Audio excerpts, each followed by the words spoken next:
This isn't just a football tournament. This is where a continent tells its own story. It's a battle for visibility and a continent's cry to the world. I'm here too, all packed in 90 minutes. From dust pitches to packed stadiums, from colonial administrations to global superstars. It's a passion stretching globally, from Egypt to England, from Senegal to Turkey. You name it. This is the Africa Cup of Nations. This is AFCON. The story begins in the year 1957. Africa was still fighting to be heard, still breaking free from the colonial rule. In Khartoum, Sudan, three nations came together with one idea: a football tournament run by Africans for Africans. Three countries initially shared in this dream: Egypt, Ethiopia, and Sudan. South Africa was also invited to participate.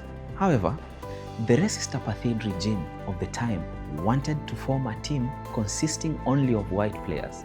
It was of course disqualified from the tournament. AFCON drew a bold line at this moment. Football here would stand for something bigger.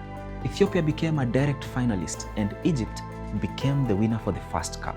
Egypt lifted the first trophy and the foundation for AFCON was laid. By the 1960s, Africa's football identity began to take shape.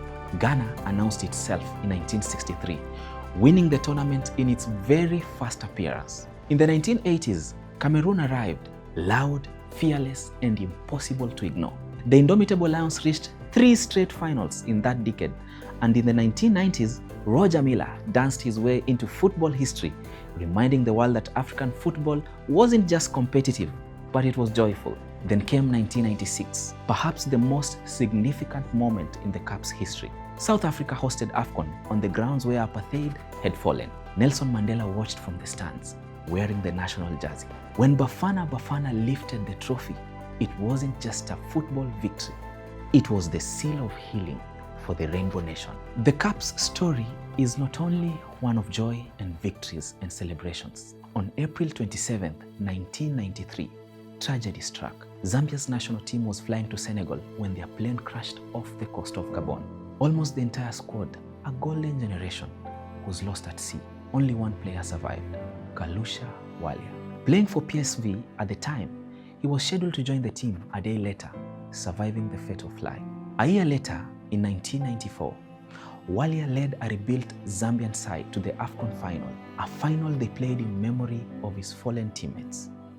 Sadly, they lost. But football again has a long memory.